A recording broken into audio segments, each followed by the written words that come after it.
से कस्बे में तीन बहनें रहती थी, राधा, सीमा और पायल। तीनों की उम्र में ज्यादा फर्क नहीं था, लेकिन उनकी पसंद नापसंद बिल्कुल अलग थी। राधा सबसे बड़ी, पढ़ाई में तेज और जिम्मेदार। सीमा मजली, फिल्में और फैशन की दीवानी। और सबसे छोटी पायल, जो दिन भर कार्टून और गेम्स में लगी रहती थी। घर में बस एक ही टीवी था, पुराना लेकिन काम का। वह टीवी ही उनका मनोरंजन, जानकारी और कभी कभी झगड़े की सबसे वजह बन जाता था। कहानी की शुरुआत रविवार की सुबह थी। पापा दफ्तर गए हुए थे, मम्मी रसोई में काम कर रही थी और तीनों बहनें टीवी के आगे डटी थी। आज 10 बजे मेरा एजुकेशनल प्रोग्राम आने वाला है, तुम दोनों बाद में देख लेना। क्यों?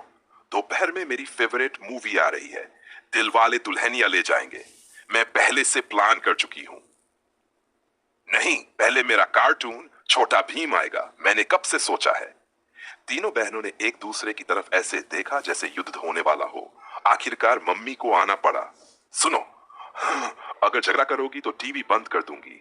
तीनों में समझदारी से बारी तय करो। फिर शुरू हुआ समझदारी का नाटक। राधा ने कहा, देखो, मैं सुबह पढ़ाई करके फ्री हुई हूं, मुझे अभी देखना है। सीमा, तू मूवी का रिपीट देख सकती है। ओह हेलो, रिपीट क्यों? मूवी का मजा तो एक साथ सबके साथ आता है, और पायल के कार्टून तो दिन भर चलते रहते हैं। पायल ने अपनी मासूमियत से कहा, दीदी, छोटा भीम की नई एपिसोड है, प्लीज। अब तीनों बहनें आमने सामने थी। तभी मम्मी ने सुझाव दिया, तीनों अपने अपने टाइम स्लॉट बनाओ, नहीं तो सबकी छुट्टी।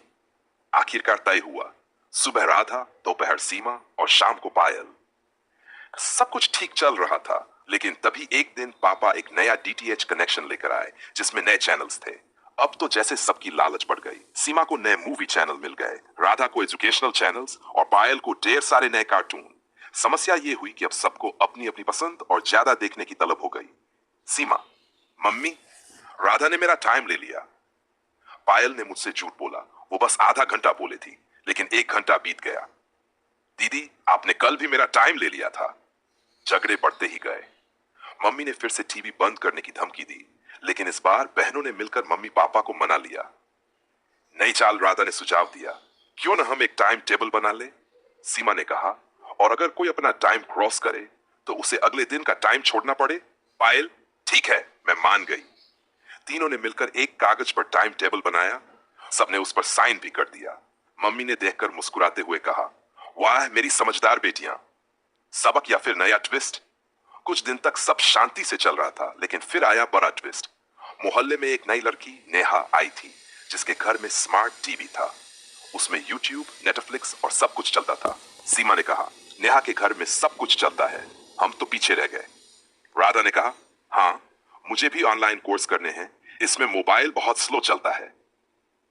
मैं भी यूट्यूब पर गेम्स देखना चाहती हूँ। अब बहनों ने मिलकर प्लान बनाया, पापा से नया स्मार्ट टीवी लाने की जिद करने का।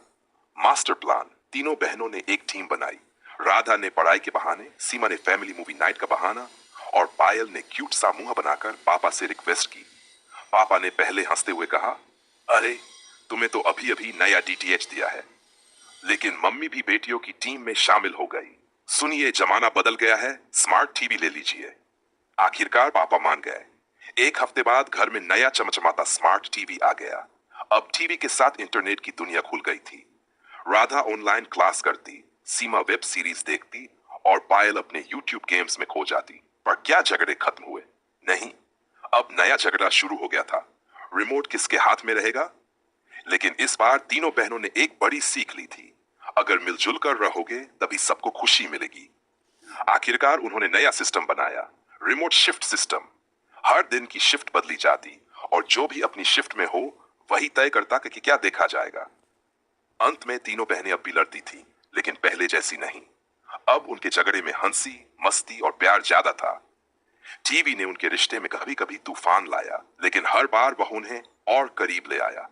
कहानी का असली नायक वो टीवी नहीं था, बल्कि वो बहनें थीं, जिन्होंने हर मुश्किल में साथ रहना सीखा।